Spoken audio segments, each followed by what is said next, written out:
할렐루야. 하나님께서 오늘도 우리와 함께 하시는 줄로 믿습니다. 하나님의 은혜와 평강이 여러분의 삶에 함께 하시기를 주님의 이름으로 축복합니다. 오늘은 인자하심에 머물라라고 하는 제목으로 하나님의 말씀을 전하겠습니다. 여러분, 우리는 하나님의 호의와 하나님의 구원의 은혜를 힘입어서 살아가는 사람들입니다. 모든 것이 은혜이고 모든 것이 하나님께서 우리에게 거저 베풀어 주시는 호의, 우리가 받을 자격이 없는데 우리에게 은혜를 허락하신 그 하나님의 호의를 통해서 우리가 살아가고 있는 것입니다. 세상에 우연히 모든 것이 되는 것 같아도 그 우연 배후에는 하나님이 언제나 섭리하고 계심을 우리는 기억해야 합니다. 세상에서는, 세상 사람들은 인생에 3번의 기회가 있다고 말을 하는데, 여러분, 그것이 맞든 틀리든 중요한 것은 하나님께서 우리에게 베푸시는 그 호의와 구원의 손길을 우리가 거절할 수 없다는 것이죠. 그것을 거절한다라고 하는 것은 하나님과 원수된 상태로 계속해서 살아가기로 선택하는 것을 의미하는 것입니다. 여러분, 아담의 후손인 모든 인생은 하나님의 진노 아래에 놓여 있습니다. 하나님과 원수된 그런 관계 아래서 살고 있기 때문에 하나님의 은혜와 하나님의 그런 구원을 기대할 수 없습니다. 우리의 노력이나 우리의 공로로 절대로 구원의 길이 우리에게서 발견되거나 찾을 수 없다라고 하는 것입니다. 그런 우리에게 하나님이 오셨어요. 그런 우리에게 하나님께서 손을 내밀어 주셨어요. 그 하나님의 호의를 깨달은 사람들, 정말 하나님이 나를 붙들어 주셨구나 라고 하는 사실을 깨달은 사람만이 정말 그 은혜의 손길을 붙들 수가 있는 것입니다. 이제 잊고 싶지만 잘 잊어지지 않는 게 있어요. 제가 아버지가 얼마 전에 소천하셨는데 제가 아버지를 붙들고 아버지를 돌보고 있는 줄로 알았어요. 그런데 아버지가 소천하시고 나니까 그 아버지가 저에게 이 좋은 것만 물려주신 것은 아니에요. 아버지에게 좋은 영향만 받은 것도 아니에요. 하나님 아버지와 다르게 우리 육신의 아버지는 연약함이 있어요. 그런데 그럼에도 불구하고 저의 아버지를 통하여서 제가 받은 것이 있어요. 지금의 제가 이 자리에 서 있게 하는 데는 그 아버지의 그런 저를 돌봄과 양육과 영향력이 있었다라고 합니다. 아버지가 살아계실 때는 그것을 몰랐어요. 31년 동안 아버지가 병을 앓으시면서 제가 아버지를 돌보는 줄로 알았어요. 왜 하나님이 저에게 그런 큰 짐을 이렇게 지어주셨나, 이런 생각을 하던 때도 있었습니다. 그런데 돌아보니까 아버지가 돌아가시고 나니까 제가 아버지를 붙들고 있었던 게 아니었더라고요. 아버지가 저를 붙들어 주셨던 게 있었어요. 그래서 아버지가 막상 돌아가시고 나니까 힘이 빠지는데 그것을 다시 추스르기가 어렵더라고요. 쉽지 않더라고요. 부모님이 바로 우리에게 이러한 존재였구나 하는 사실을 돌아가시고 나서야 비로소 깨닫는 것 같습니다. 여러분, 하나님의 호의의 손길이 이와 같아요. 하나님은 언제나 우리를 붙들고 계시고 하나님께서 우리에게 은혜를 베푸셔서 우리가 사는 것인데 우리는 그 은혜를 모르고 살아요. 정말 모든 것을 다 잃어버리고 나서야 우리가 붙들고 있는 그것이 우리의 힘이 아니고 진정한 의지가 아니라 하나님이 우리를 붙들고 계셨다는 사실을, 그것을 잃어버리고 나서야 비로소 깨닫는 게 바로 우리 인생이라고 하는 것입니다. 여러분, 유대인들은 아브라함이라고 하는 혈통 가운데 하나님이 그를 택하심으로 말미암아 자동적으로 하나님의 선택받은 백성들이 되었습니다. 그것은 그들이 잘나서도 아니고 그들의 능력이 있어서도 아니고 다른 어떤 민족보다 우월하거나 월등해서도 아닙니다. 하나님이 그들을 일방적으로 찾아오셔서 일방적으로 선택하시고 일방적으로 그들에게 호의를 베푸신 거예요. 그 호의를, 하나님이 베푸시는 그 호의를 그들의 조상 아브라함이 그것을 붙들었기 때문에 그 후손들이 그 은혜를 누리게 된 것입니다. 그런데 이스라엘 백성들은 하나님이 베푸신 호의, 하나님이 베푸신 그 은혜, 그들을 열방 가운데 선민으로 택하신 그 하나님의 축복을 특권으로 알았어요. 그것을 책임으로 알고 사명으로 알고 열방을 구원하라고 하는 하나님의 부르심으로 깨달아야 함에도 불구하고 그들은 그것을 망각했습니다. 마치 자신들만 하나님이 구원하시고 자신들만 하나님이 특별하게 보호하시고 자신들만 하나님이 특별한 은혜와 복을 주셨다고 생각했습니다. 여러분, 우리에게 있는 모든 것, 여러분, 그것은 사명이고 책임이에요. 그것을 단지 우리 자신만 누리라고 그냥 우리 자신만 그것을 통해서 우리 스스로를 괜찮은 사람이라고 자랑하라고 주신 것들이 아닙니다. 그것은 하나님의 은혜이고 받을 자격이 없는 자에게 베풀어 주신 하나님의 호의입니다. 그것을 깨달은 사람만이 그 은혜에 감사할 수 있고 그것을 깨달은 사람만이 그 은혜를 전하며 살 수 있게 되는 것입니다. 여러분, 그 은혜를 깨닫는 것이 얼마나 중요합니까? 사도 바울은 그것을 깨달은 사람이에요. 그 전까지는 마치 하나님께서 자기 민족을 택하신 것이 엄청나게 대단한 일이고 엄청난 특권인 것으로 여겼어요. 그런데 그가 예수님을 만나고 나서 그 모든 것이 다 은혜라고 하는 사실을 깨달았어요. 자격이 없는 자, 정말 죄인 중에 괴수와 같은 자신을 선택해 주신 그 모든 것이 하나님의 은혜이고 그리스도의 원수로 행하고 그리스도의 대적으로 행하고 그리스도인들을 잡아 가두고 죽이는 데 증인으로 앞장섰던 그 원수와 같은 자신을 하나님이 용서하시고 사랑하셔서 이방을 하나님을 거역하는 사람들을 건지는 도구로 삼으셨다라고 하는 사실, 그 모든 것이 은혜라고 하는 사실을 비로소 깨달은 것입니다. 여러분, 그래서 그는 자신이 구원받은 것처럼 하나님께서 또한 이 유대인들을 구원하시기를 원하는 그 간절한 열망이 그에게 있었습니다. 그런데 유대인들은 하나님의 호의를 받아들이기는커녕 하나님께서 성경에 율법에 예언하신 대로 그 율법이 가리키는 바가 바로 예수님이 그리스도라고 하는 사실인데 그들은 그것을 인정하지 않았습니다. 그들은 그것을 거부했습니다. 그리고 끝까지 외면하고 예수님을 십자가에 못 박아 죽였습니다. 결국 하나님의 호의를 거절해버린 거예요. 하나님의 호의를 거절하니까 어떤 일이 벌어졌습니까? 무려 2000년 동안이나 그들은 나라 없이 전 세계에 뿔뿔이 흩어져서 그렇게 살아왔습니다. 히틀러에 의해서 600만 명이라고 하는 안타까운 생명들이 정말 처참하게 죽임을 당했습니다. 여러분, 이와 같은 안타까운 그런 삶을 보면서 어떤 사람들은 유대인들은 저주받은 민족이라고 그렇게 말할지 모르겠지만 여러분, 그들은 하나님의 잃어버린 큰아들입니다. 잃어버린 자식이, 작은 아들이 자신의 재산을 아버지에게 물려받은 모든 것을 다 탕진하고 호랑방탕하가 살다가 거지가 되어서 아버지께로 돌아왔잖아요. 그냥 종의 하나로 그렇게 품꾼의 하나로 그렇게 여겨주시면 감사하겠다는 마음으로 돌아왔어요. 아버지는 그 돌아온 아들, 그 아들의 신분을 회복시켜주고 지위를 다시 회복시켜주고 그를 씻기고 좋은 것을 입히고 하나님 그 아버지의 그런 유업을 상속받을 자라고 하는 그 언약의 진포로 반지를 끼워주었습니다.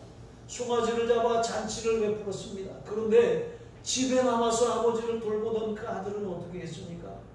그것을 시기하고 화가 나서 아버지에게 분을 내지 않았습니까?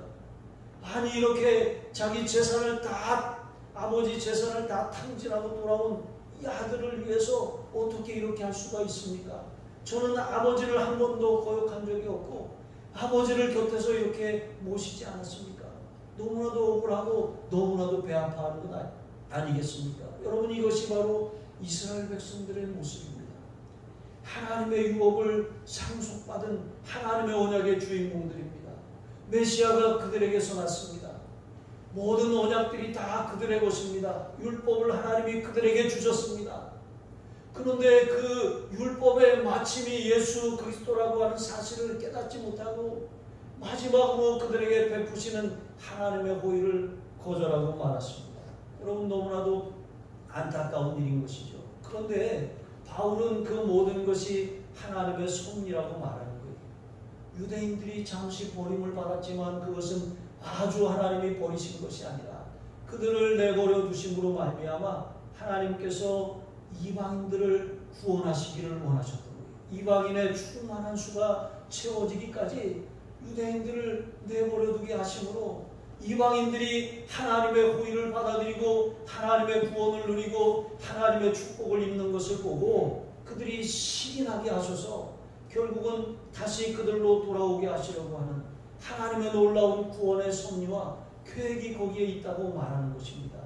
여러분, 그렇습니다. 하나님은 모든 사람이 구원을 얻으며 하나님을 아는 데 이르기를 원하십니다. 원수라도, 하나님의 원수라고 할지라도 구원받기를 원하시는 것이, 그것이 하나님의 마음입니다. 회개하고 돌아오기를 원하시는 것, 그것이 하나님의 마음입니다. 하나님은 인생의 구원의 손길을 베푸셔요. 은혜 받을 수 있는 기회를 주셔요. 보라, 지금은 은혜 받을 만한 때요 구원의 날이로다 하면서 하나님은 죄인들을 부르고 계시는 것입니다. 그런데 그 하나님의 부르심에 응답한 사람만이 구원을 받을 수가 있는 거예요. 그 하나님의 호의에 반응한 사람들만이 그 호의를 입을 수가 있는 것입니다. 그렇게 하나님께서 잠시 그들을 내버려 두심으로 이 유대인들이 아주 정말 이렇게 이 개처럼 여기는, 그런데 요즘은 개를 아주 이뻐하잖아요.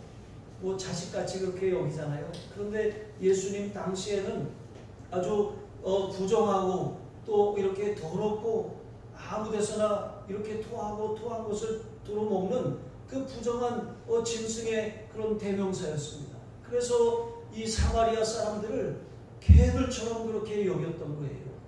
자, 이렇게 예수님조차도 수로보니 여인이 예수님에게 귀신 들린 자신의 딸을 고쳐달라고 찾아왔지만 예수님께서 그들에게 무엇이라고 말씀하셨습니까? 자녀의 떡을 취하여 개들에게 던짐이 합당하지 않다고 했습니다. 여러분, 이게 무슨 말입니까? 여러분, 유대인 외에 선택받은 민족은 없습니다. 유대인 외에 하나님의 언약을 누릴 만한 사람은 없는 거예요. 여러분, 우리는 다 이방인이었습니다. 하나님과 원수고 유대인들이 말하는 것처럼 지옥의 땔감이었습니다. 이와 같이 자격이 없고 아무런 권리도 없고 아무런 하나님한테 구원을 주장할 수도 없는 우리에게 하나님께서 우리를 구원하시기 위해서 자신의 독생자를 내어주신 거예요. 하나님의 독생자를 우리를 위해서 내어주신 것입니다. 자녀 아닌 우리들을, 하나님의 원수를 자녀 삼으시려고 자신의 하나밖에 없는 자녀를 내어주신 거예요. 그 사실을 믿는 모든 사람들은 하나님의 자녀가 되는 권세를 얻는다는 것, 이것이 바울이 전하는 복음이고 이것이 성경이 우리에게 하나님께서 우리에게 제시하신 하나님의 호의라고, 하나님의 구원이라고 말씀하고 있는 것입니다. 여러분, 그 호의, 하나님의 베푸신 호의, 구원의 호의가 무엇입니까? 그것이 바로 예수 그리스도이십니다. 예수님이 우리의 구원이시고 예수님만이 우리를 죄와 저주와 사망의 권세에서 건지실 유일한 구원자라고 하는 사실을 여러분, 이 성경이 증거하고 있습니다. 그것이 하나님의 호의입니다. 그것을 붙들어야 구원을 받는 거예요. 아무 자격이 없어도 지난날 어떠한 삶을 살아왔어도 하나님께서 내미시는 그 호의의 손길을 붙드는 사람만이 구원을 받는 거예요. 그것을 붙들지 않는 사람들은 하나님의 구원과 전혀 상관이 없어요. 자녀의 떡을 취하여 개들에게 던짐이 마땅하지 않다고 말씀하신 것처럼 하나님의 은혜를 거절한 사람들은 계속 하나님의 진노 아래 살다가 결국 하나님의 심판을 피하지 못하게 된다고 하는 것입니다. 여러분, 16절에 보시면 제사하는 처음 익은 곡식 가루라고 말씀하고 있습니다. 여러분, 이 처음 익은 곡식, 이것은 첫 열매를 하나님 앞에 이제 이 구별하여 드리는 그런 첫 제물인데 민수기 15장에 기록되어 있습니다. 여러분, 처음 것을 드린다라고 하는 것은 전체를 하나님께 드린다는 거예요. 이 모든 것이 다 하나님께로부터 왔으니 하나님께 그 모든 영광과 감사를 돌려드립니다 라고 하는 것이 처음 것을 드리는 신앙입니다. 11조도 마찬가지입니다. 10분의 1을 하나님 앞에 드린다라고 하는 것은 이 모든 것이 하나님의 것입니다 라고 하는 고백입니다. 하나님께서 이 모든 것을 허락하시고 재물 얻는 능을 주셨다라고 하는 믿음입니다. 그래서 우리가 하나를 드리면 하나님은 9을 받으셔서 10을 다 받으시는 그것으로 간주하신다라고 하는 것이죠. 여러분, 이스라엘이 그와 같았다라고 하는 거예요. 하나님께서 택하신 이스라엘이 이 첫 열매와 같은 사람들입니다. 그런데 하나님께서 이스라엘을 통하여서 이 열방을 구원하시려고 하신 거예요. 그 가루로 떡을 만들어서 하나님 앞에 그 가루로 이 첫 열매를 드린 다음에 떡을 만들어서 그것을 함께 나누어 먹었습니다. 마찬가지로 떡떡이는 이방인된 우리들입니다. 하나님께서 유대인을 통해서 우리를 구원하시려고 하시는 하나님의 놀라운 계획과 섭리인 것이죠. 그래서 그리스도가 유대인 가운데 나신 것입니다. 여러분, 우리는 유대인으로 말미암아 하나님께서 계획하신 그 구원의 섭리 안에서 구원을 받은 거예요. 유대인을 버리신 것이 아니라 유대인을 통해서 우리를 구원하신 것이 하나님의 계획이고, 또 우리를 구원하심으로 하나님의 호의와 복을 누리게 하심으로 유대인으로 결국 시인하게 하셔서 마침내 이방인도 유대인도 구원하시는 것, 그것이 하나님의 큰 그림이고 하나님의 계획입니다. 그래서 선교단체에서는 백투 예루살렘이라고 해서 이 복음이 예루살렘에서 시작되어서 사마리아와 유다와 사마리아와 땅끝, 당시에 스페인까지 이르렀습니다. 그 유럽에 전해진 그 복음이 이제 이 신대륙 아메리카로 넘어가고, 그 아메리카에서 이 선교사들을 또 파송함으로 말미암아 아시아의 복음이 전해졌습니다. 아시아의 이 허브와 같은, 선교 허브와 같은 대한민국을 하나님이 놀랍게 축복하셔서 엄청난 선교사들을 파송하게 하셨어요. 그래서 이 중앙아시아라든가 동남아라든가 수많은 지역, 중동이라든가 이곳에 복음을 전하는 선교사들이 복음을 들고 나아가게 하셨습니다. 근데 여러분, 이 지난해인가 지지난해 중국에서 수백 명의 한국 선교사님들을 추방했습니다. 이 중국 당국이 그런 것이 아니라 그 배후의 마귀가 복음이 더 이상 진행되지 못하도록 그 걸음을 막은 것 아니겠습니까? 여러분, 중국에서 오랫동안 사역하셨던, 제가 이렇게 이 관계를 갖고 있는 선교사님이 한 분 계셔요. 그런데 그분이 중국에서 추방당해서 한국에 한 1년 정도 머무르다가 지금은 말레이시아로 다시 재파송을 받아서 가셨습니다. 여러분, 이렇게 이 마귀는 그런 체제와 또 그런 이 정부의 그런 지도자들과 당국자들을 충동질하고 그들의 사상을 통해서 복음이 앞으로 나아가지 못하게 방해하는 것입니다. 여러분, 공산주의, 사회주의 그 다음에는 이슬람이 기다리고 있습니다. 더욱더 강력합니다. 여러분, 복음이 이 땅끝으로 전해진 이 복음이 다시 지구 한 바퀴를 돌아서 예루살렘으로 전해질 때, 그곳에 유대인들에게 복음이 들려지고 다시 그들이 하나님께로 돌아올 때, 여러분, 이 세상에 끝이 오는 것입니다. 세상에 종말과 심판이 오는 것입니다. 여러분, 그를 통해서 유대인들 가운데 선택받은 사람들이 구원을 받게 될 것입니다. 이방인들 가운데 하나님이 선택하신 사람들이 구원을 받는 것처럼 모든 사람들에게 복음이 전해져야 하지만, 그 복음이 전해질 때 그것을 하나님의 호의로 받아들이는 사람들은 구원을 받게 된다라고 하는 사실입니다. 여러분, 모든 것이 은혜입니다. 우리가 주변 사람들을 위해 기도할 때 하나님께서 내미시는 그 손길이, 이것이 마지막이 될 수도 있는데 그 호의를 거절하지 않고 받아들이게 해달라고 기도하시기 바랍니다. 제가 중주에서 목회할 때 밤에 갑자기 할머니가 보고 싶다고 하는 거예요.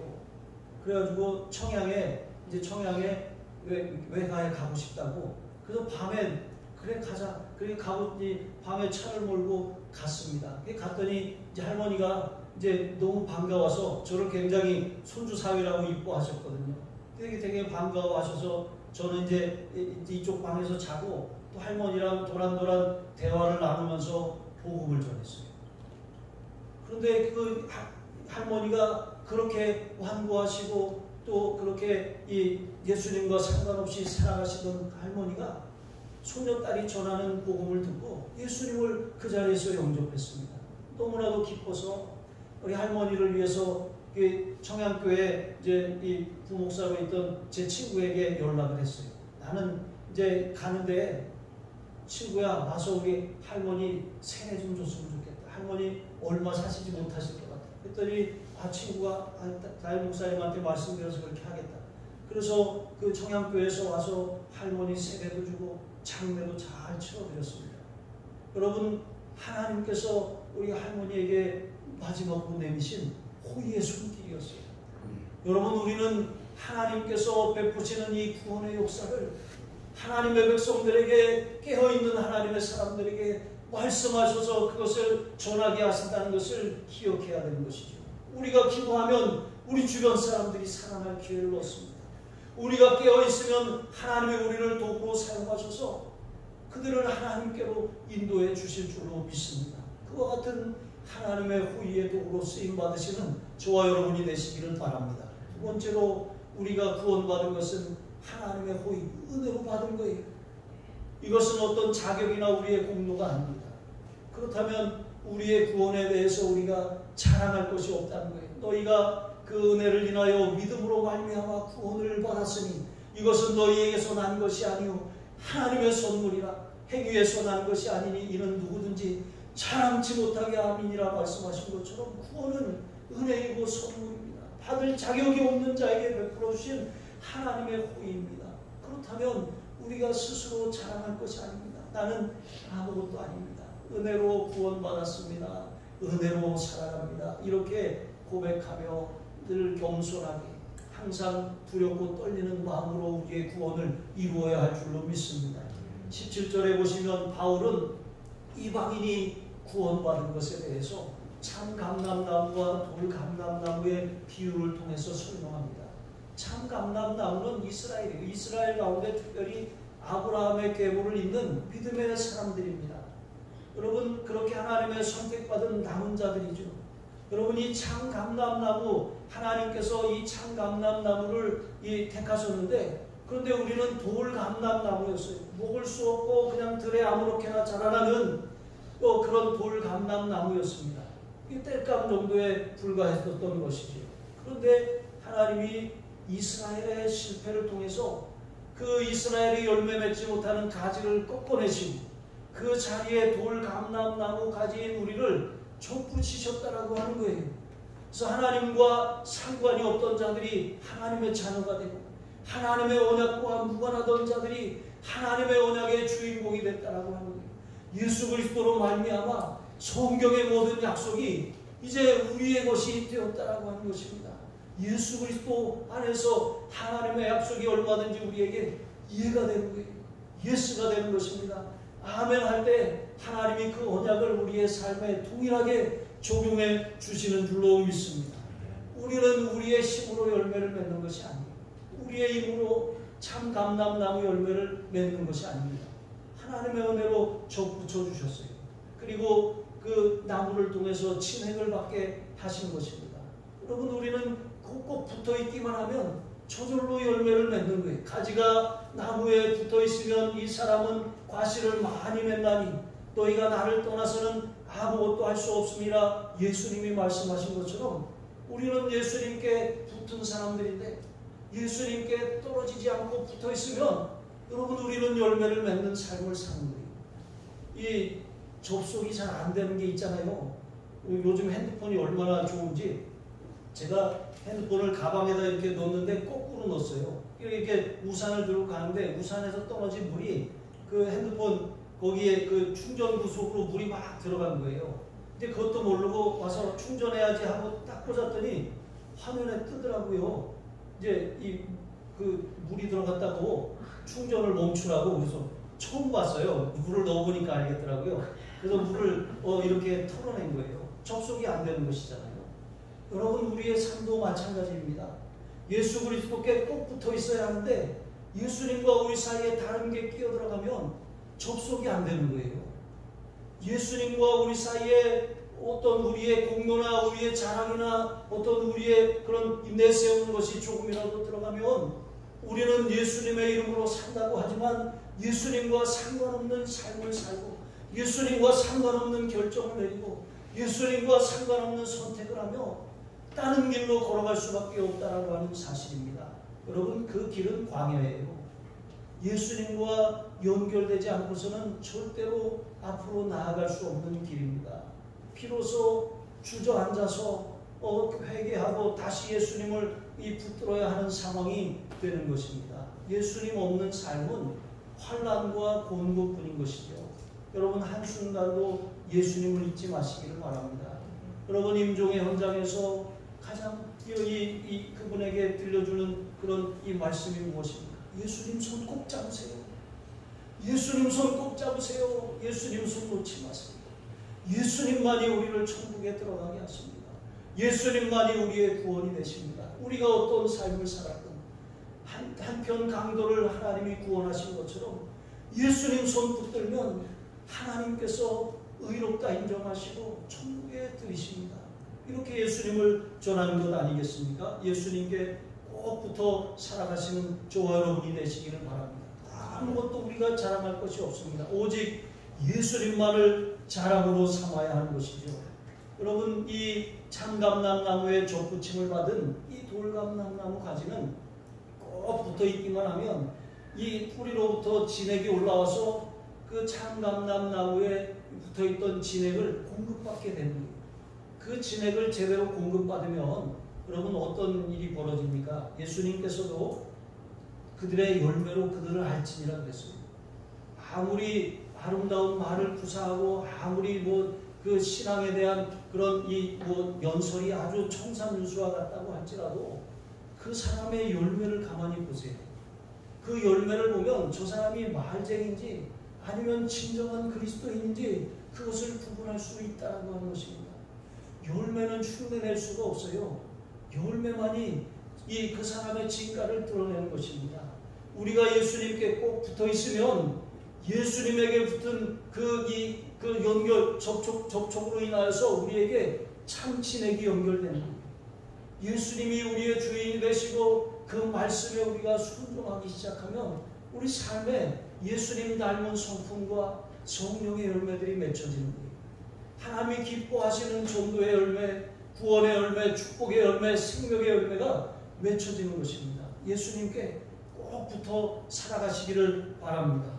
여러분 이제 마지막으로 우리는 항상 하나님의 인자하심에 머물러야 합니다. 우리가 구원받은 것도 하나님의 인자하심을 따라서 이 구원받은 거예요. 근데 바울이 여기서 중요한 얘기를 합니다. 하나님의 인자하심도 있지만 동시에 하나님의 준엄하심도 있다라고 하는 거예요. 하나님의 인자하심은 하나님의 사랑입니다. 하나님의 준엄하심은 하나님의 공의입니다. 여러분 하나님께서는 인자하셔서 죄인이라도 하나님의 원수라도 회개하고 뉘우치고 돌이키고 돌아오는 것을 기뻐하시고 죄인이라고 심판하시는 것을 절대로 원하시지 않는 것이죠. 이것이 하나님의 인자하심입니다. 모든 사람은 하나님의 인자하심을 따라 하나님이 그에 대해서 오래 참으시고 돌아오기를 기다리시고 계속해서 호의를 베푸시고 계속해서 사람을 보내셔서 그가 구원받을 기회를 제공해 주시고 이것이 하나님의 인자하심입니다. 그런데 끝까지 하나님의 인자하심의 손길을 거절하면 그때는 하나님의 준엄하심이 작동하는 거예요.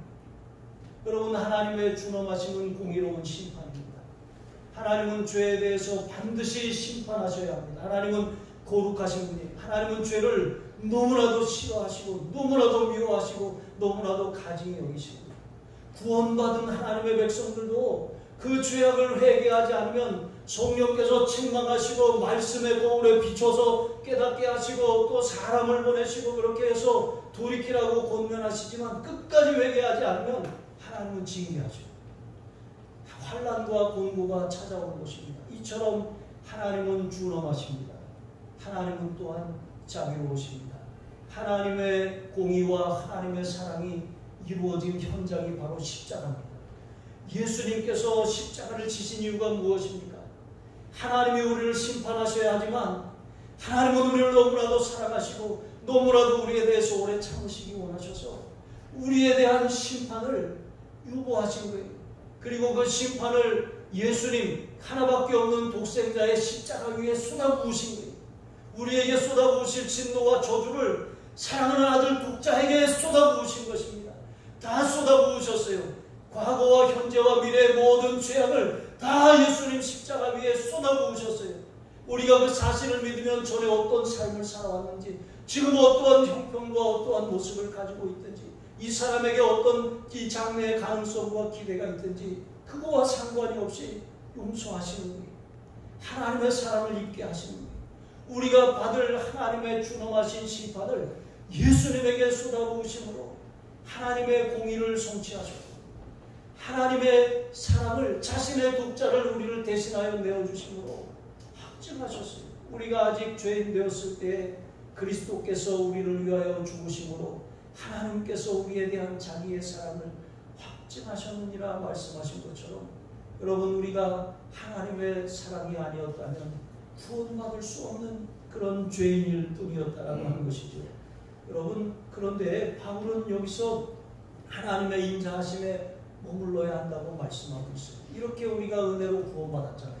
하나님의 사랑과 공의로 구원을 받았잖아요. 그러면 이제 우리는 하나님의 인자하심에 머물러야 한다는 것입니다. 여러분 머문다라고 하는 것을 이 표현한 단어가 시편 1편에 나와 있어요. 시편 1편 1절에 보시면 복 있는 사람은 악인의 꾀를 따르지 아니하며 죄인의 길에 서지 아니하며 오만한 자의 자리에 앉지 아니하나니 그랬습니다. 여러분 여기서 앉는다라고 하는 것이 머문다는 거예요. 머문다는 것과 앉는다라고 하는 것은 같은 표현인 것입니다. 이 여기서 물론 부정적인 의미로 쓰였어요. 처음에 사람은 태어날 때부터 본성적으로 부패성을 가지고 태어났습니다. 사람은 다 악합니다. 태어날 때부터 악합니다. 그래서 다윗은 모태에서부터 자신이 죄 가운데 태어났다고 고백하고 있는 거예요. 사람은 다 죄인입니다. 그런데 사람은 부패한 본성을 가지고 태어났는데 가만 내버려두면 그 부패한 본성이 자꾸 활성화돼요.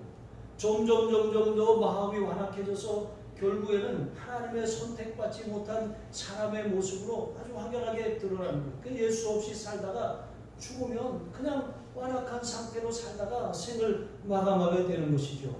그런데 이렇게 불경건하고 불의한 일에 이 사람이 악한 본성을 가지고 태어난 사람이 점점 마음을 뺏기며 살아가는 것, 이것이 바로 악인의 꾀를 따르는 삶이라고 하는 거예요.